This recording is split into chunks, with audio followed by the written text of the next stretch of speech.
आंगनबाड़ी अधिकार यात्रा बुलंदशहर से चलकर विभिन्न जिलों से होती हुई आज 4 अक्टूबर को सुबह 10 बजे इको गार्डन लखनऊ पहुंची। आंगनबाड़ी अधिकार यात्रा की संयोजक सावित्री चौधरी ने कहा कि सभी आंगनबाड़ी बहनों को उनके मौलिक अधिकार मिलने चाहिए। ये कर्मचारी सरकार की नीतियों को सजग प्रहरी की तरह ग्राउंड लेवल तक पहुंचाती हैं। सत्यता यह है कि ये आंगनबाड़ियाँ सत्ता के साथ सच्चे सिपाही की तरह कार्य करते हैं। इनको अन्य कर्मचारियों की ही तरह सभी मूलभूत अधिकार मिलने चाहिए। इनको सुविधाओं से वंचित रखना राष्ट्र हित में बिल्कुल उचित नहीं है। पेश है एक रिपोर्ट।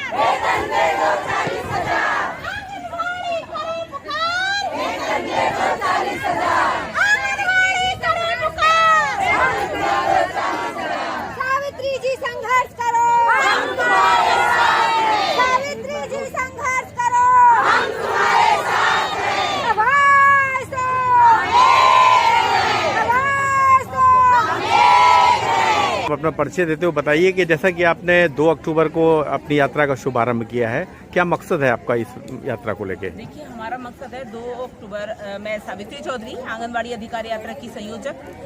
ये 2 अक्टूबर 1975 को हमारी योजना शुरू की गई थी। 46 वर्ष पूरे हो गए।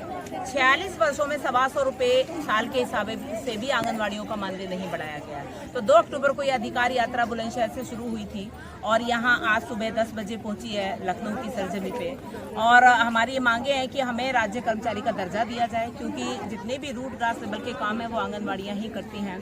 समाज के निचले तबके तक जितनी योजनाएं हैं उनको पहुंचाती हैं। और अब पार्टियां मनाते हैं अधिकारी कि हमारी योजना पहले नंबर पे चल रही है, हमारी योजना दूसरे नंबर पे चल रही है, जबकि काम कौन करता है? आंगनबाड़ियां विदाउट पेमेंट और विदाउट साइन के काम करती हैं। और सरकार जो देती है, बार बार कह दिया कि हमने इंसेंटिव बढ़ाया है आपका, पहले 3 साल पहले भी इंसेंटिव दिया था, वो आज तक किसी को नहीं मिला। उसके बाद फिर अभी एक घोषणा की है, वैसे अखबारों में घोषणा हमने आंगनबाड़ियों का मानदेय बढ़ा दिया, लेकिन वो भी इंसेंटिव के रूप में ही उसको दिया है, एक तरह से बाहर निकालने का रास्ता। जब आंगनबाड़ियां आप कह रहे हैं कोई अच्छा काम करेंगी तो आपको इंसेंटिव दिया जाएगा। आप विदाउट पेमेंट करा रहे हैं, विदाउट साइन करा रहे हैं, तो आप तो कह देंगे कि आपने तो कोई काम ही नहीं किया है, आपको हमको बाहर का रास्ता दिखा देंगे। 50 साल की आंगनबाड़ियों को निकालने का एक आदेश जारी किया है कि उनको निकाल दिया जाए।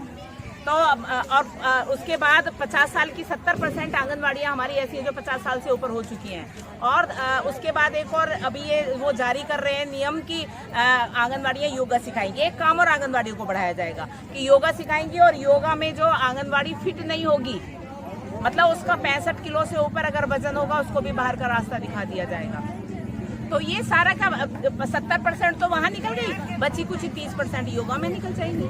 तो काम आंगनबाड़ियाँ करती हैं रूट ग्रास लेवल के। सरकार एक तरफ कहती है आंगनबाड़ियाँ देश की रीढ़ हैं, बच्चों को जो प्राथमिक टीचर की तरह शिक्षा देती हैं, उनका जीवन संवारती हैं। देखिए, किसी मकान को बनाने के लिए अगर उसकी नींव ही कमजोर होगी तो वो मकान क्या खाक चलेगा।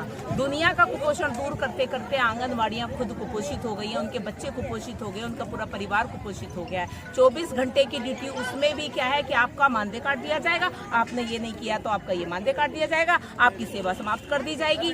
तो मैं यही सरकार से पूछना चाहती हूँ कि जब हमारी योजना शुरू हुई थी, एक केंद्रीय कर्मचारी को 50 रुपये वेतन मिलता था और आंगनबाड़ी को 75 रुपये मानदेय मिलता था। आज एक केंद्रीय कर्मचारी 50,000 वेतन पा रहा है और आंगनबाड़ी 5500 रुपये मानदेय पा रही है। तो क्या यही अंतर परचेजिंग पावर में भी है कि आंगनबाड़ियों को सब कुछ सस्ता मिलेगा और एक केंद्रीय कर्मचारी को सब कुछ महंगा मिलेगा? तो मैं यही निवेदन करना चाहती हूँ सरकार से। पिछली सरकारों ने भी ऐसे ही जुमलेबाजी की हमारे साथ और वादे किए। तो मैं यही निवेदन करना चाहती हूँ, माननीय मुख्यमंत्री जी, इन बहनों की पुकार सुने। आपकी सरजमी पे यहाँ पहुँची हैं, इनको यहाँ से अगर आपने खाली हाथ भेज दिया तो 2022 आपके लिए खतरनाक होगा। आज जैसे आपकी जैसे यात्रा वहाँ से चली, क्या समापन यही होगा? आगे की क्या रणनीति है? अभी हमारा समापन हुआ है, यहाँ आज समापन कर रहे हैं। 15 दिन का हम सरकार को समय देते हैं।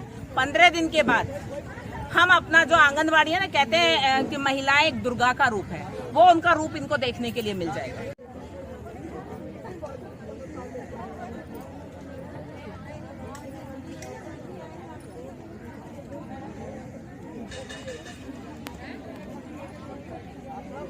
इस बार कोई घोषणा नहीं, कोई आश्वासन नहीं, कोई कमिटमेंट नहीं, कोई कमेटी नहीं, ऑन द स्पॉट अगर आपको करना है, हमने उनको साफ साफ बोला।